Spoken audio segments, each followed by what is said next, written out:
hari saja, lalu lakukan pencincangan. Nah, diharapkan dengan cara seperti ini memanen, kita harapkan rendimen minyak itu bisa tinggi. Kalau cincangan itu setiap potongan-potongan itu minyak nilam keluar, maka berapa banyak? Assalamualaikum warahmatullahi wabarakatuh. Kali ini kita berada di kebun Bapak Fendi yang videonya ada di bawah itu. Yang kemarin kita janji sama teman-teman untuk membuatkan video tentang kelanjutan dari nilam ini. Sekarang hari ini sudah panen, ini sudah berapa hari ini? Bulannya ada di belakang saya. Sekarang karena ini sudah jam 12, kita hentikan sementara karena di saat seperti ini tanaman itu sedang berfotosintesis. Jadi di kandungan minyak yang ada di daun ini untuk saat ini sudah masuk. Jadi untuk dia akan keluar lagi itu pada saat ini setelah asar itu dia mulai keluar lagi ke atas. Ini kita mau dengarkan tips dari Bapak Fendi untuk pengelolaan nilam di masa panennya. Itu mulai dari pengguntingannya. Untuk pengguntingannya nanti kita sendiri langsung lihat di sininya pada saat panen. Jadi kita tanya-tanya dulu Bapak Fendi tentang ini tips-tips untuk menjaga agar bagaimana supaya kandungan minyak ini tidak melayang, karena biasa faktor berkurangnya rendemen minyak itu ada banyak faktor, mulai dari masa panennya, mulai dari perawatan pemeliharaannya, kemudian penjemurannya, masa perajangan itu, waktu dipotong-potong itu semua berpengaruh. Jadi kita bisa dengarkan sendiri tips dari Bapak Fendi. Terima kasih. Jadi kami ini sudah melakukan panen selama 2 hari berturut-turut, dan panen dilakukan sejak pagi hari mungkin sekitar jam 6 sampai jam 9. Setelah jam 9 itu kita stop panen, karena setelah jam 9 itu minyak nilam itu sudah masuk ke dalam akar kembali. Jadi kita bisa lanjutkan panen itu setelah asar, mungkin sekitar jam 4, baru kita bisa melanjutkan panen. Adapun cara panen, setiap pohon nilam yang dipanen kita sisakan minimal 3 tangkai, dan tujuannya tentu untuk memudahkan pertumbuhan nilam itu untuk menuju panen yang kedua. Karena kita tahu bahwa pembakaran makanan pada tumbuhan itu terjadi pada daun. Jadi saat sekarang nilam yang kami panen itu sudah ada di samping rumah, kami sudah membuatkan gantungan. Jadi nilam yang kami panen itu tidak dijemur, tetapi digantung. Dianginkan, Pak. Dianginkan. Karena kenapa? Nilam itu mengandung minyak, jadi pada saat dia kena panas matahari, minyaknya akan menguap. Makanya disarankan agar nilam itu digantung saja. Karena nilam itu tujuannya bukan untuk dikeringkan, tapi hanya untuk dikurangi kadar airnya. Makanya tidak disarankan untuk dijemur.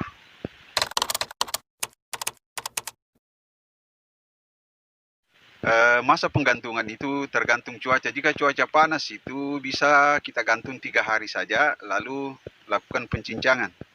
Namun jika musim hujan, penggantungan itu bisa sampai 1 minggu, baru kita lakukan pencincangan untuk penyulingan. Diharapkan dengan cara seperti ini memanen, kita harapkan rendimen minyak itu bisa tinggi.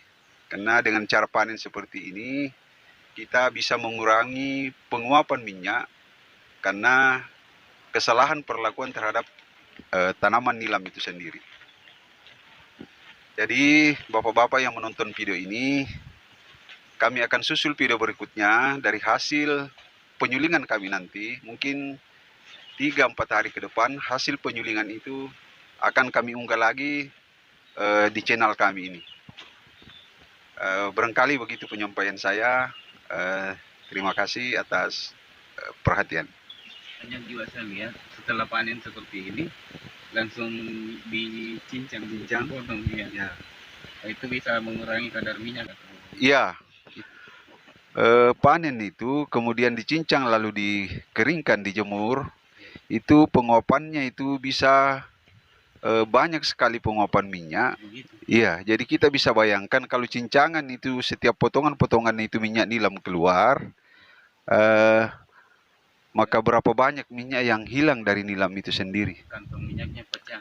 Iya, betul sekali Pak. Jadi seperti pengalaman kita ini yang sudah beberapa teman yang melakukan penyulingan itu hampir 1/2 teman-teman yang sudah menyuling itu kadar minyaknya hanya berada di atas 1,7%. Masih jarang sekali yang bisa melebihi 2%. Ya, namun ada 1-2 orang juga yang kadar minyaknya itu sudah sampai 3%.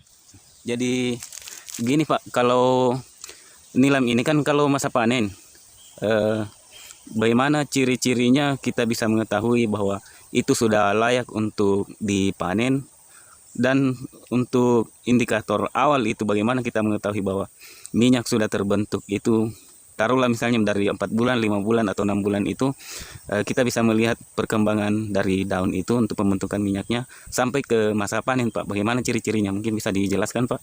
Ya, terima kasih Pak. Pengalaman saya yang menanam nilam, karena kita di Kolaka Utara ini sudah 3 kali tahapan menanam nilam sejak tahun 2009. Jadi saya perhatikan nilam itu, tanda-tanda saya lihat itu kalau nilam itu sudah mulai menyimpan minyak, daunnya menyimpan minyak itu, yang tadinya awal-awalnya itu daun lebar, dia sudah mulai mengecil. Kelihatan daunnya sudah mulai mengecil, kemudian kelihatan dia tebal, kemudian dia berubah jadi kekuning-kuningan. Itu tanda-tanda ya, saya lihat bahwa nilam itu sudah mulai membentuk minyak. Pembentukan minyak nilam itu biasanya sempurnanya itu pada saat nilam berumur di sekitaran 5 bulan sampai 6 bulan. Sampai 6 bulan. Disitulah saya lihat sempurnanya minyak nilam itu. Jadi di sekitaran 5 sampai 7 bulan Pak. Jadi memang pengalaman saya dan orang-orang yang sudah pengalaman itu tentang nilam, kita memang disarankan panen nilam itu di saat nilam itu sudah berumur 5 bulan ke atas. 5, 6 sampai 7 bulan. 5, 6 sampai 7 bulan. Karena kalau nilam kita panen dalam usia muda, katakanlah di umur 3 bulan, itu zat asamnya sangat tinggi.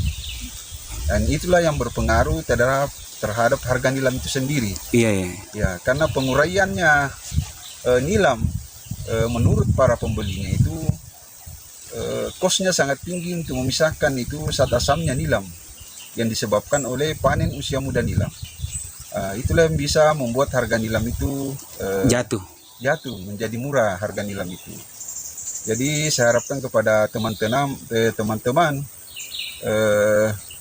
yang melakukan budidaya nilam agar melakukan panen di saat nilam itu sudah berumur 5 bulan ke atas.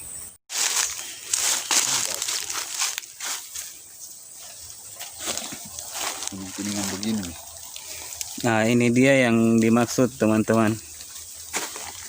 Seperti ini.